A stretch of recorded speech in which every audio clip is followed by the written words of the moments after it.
یہ کہانی ہے ایک ایسے چھوٹے سے لڑکے کی جو اپنی لائف میں ایک بہت بڑا انسان بننا چاہتا تھا۔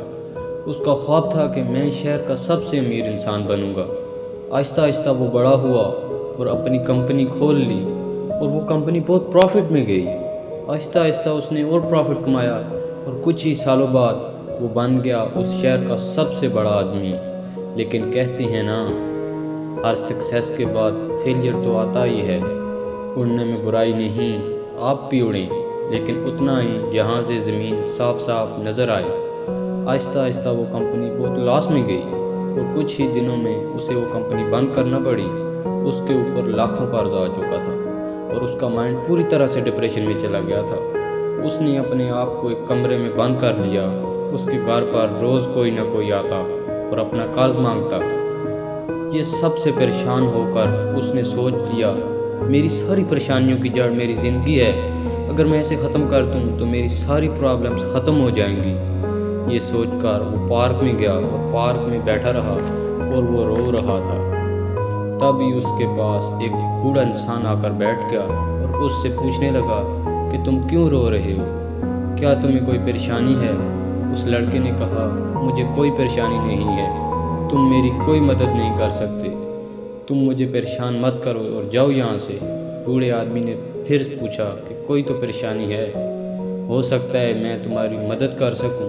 اس لڑکے نے کہا، 10 لاکھ روپے چاہیے مجھے، دے سکتے ہو؟ اس بوڑھے آدمی نے مسکرا کر اپنی جیب سے ایک چیک نکالا اور اس پر 10 لاکھ کا اماؤنٹ بھر دیا اور اس لڑکے کو دے دیا اور اس سے کہہ دیا، یہ لو 10 لاکھ کا چیک۔ اور اس لڑکے کی آنکھیں کھلی کی کھلی رہ گئیں۔ اس لڑکے نے پوچھا کہ آپ کون ہیں؟ تو اس بوڑھے آدمی نے کہا، میں اس شہر کا سب سے امیر آدمی ہوں۔ وہ لڑکا خوشی سے جھوم اٹھا اور ان دونوں نے فیصلہ کیا کہ 1 سال بعد پھر سے یہاں آئیں گے اور وہ لڑکا اس آدمی کو 10 لاکھ لوٹا دے گا۔ وہ لڑکا گھر گیا، اس نے اس چیک کو نکالا اور اس کو دیکھ رہا ہے اور اندر ہی اندر سوچ رہا ہے کہ ایک ایسا انسان جسے میں آج تک ملا نہیں، جس نے مجھے کبھی دیکھا نہیں، جو مجھ کو جانتا تک نہیں، اس انسان نے مجھ پر بھروسہ کر کے 10 لاکھ کا چیک دے دیا۔ تو وہ انسان نہ جان کر بھی مجھ پر بھروسہ کر سکتا ہے، تو میں خود کو جاننے کے باوجود اپنے آپ پر یقین کیوں نہیں کر سکتا؟ اس لڑکے نے اس چیک کو صندوق میں رکھ دیا اور سوچ لیا کہ میں اپنی لائف میں جو بھی کروں گا اپنے دم پر کروں گا۔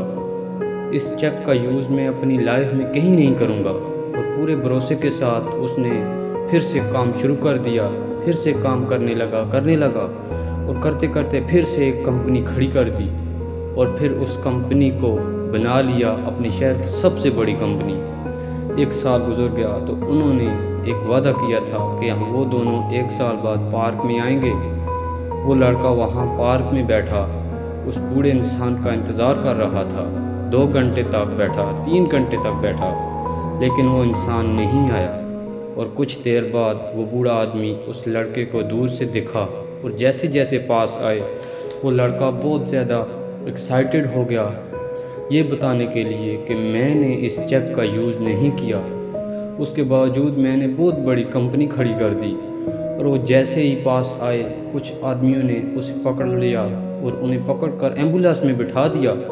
وہ لڑکا زور سے چیخا، ارے نہیں، یہ کیا کر رہے ہو؟ وہ تو شہر کے سب سے امیر آدمی ہیں۔ اور وہاں پر موجود ایمبولینس پر بیٹھا تھا جو آدمی، وہ کہہ رہا تھا، یہ کوئی امیر انسان نہیں ہے، یہ ایک پاگل ہے جو لوگوں کو صرف چیک دیتا رہتا ہے۔ کیا اس نے تمہیں بھی کوئی چیک دیا ہے؟ وہ لڑکا بولا، ہاں، یہ صرف چیک دیتا ہے اور اماؤنٹ بھرتا ہے، یہ نقلی چیک ہے۔ یہ سب سننے کے بعد اس لڑکے کے اندر ہی اندر کچھ ہو رہا تھا۔ اس دن اسے پتہ چل گیا کہ خود پر یقین کرنے کی کیا طاقت ہوتی ہے۔ آپ بھی شاید سمجھ ہی گئے ہوں گے کہ اس کہانی سے میں آپ کو کیا سمجھانا چاہتا تھا کہ بلیو ان یور سیلف، کرو یقین تو دنیا تمہاری۔ اگر دوست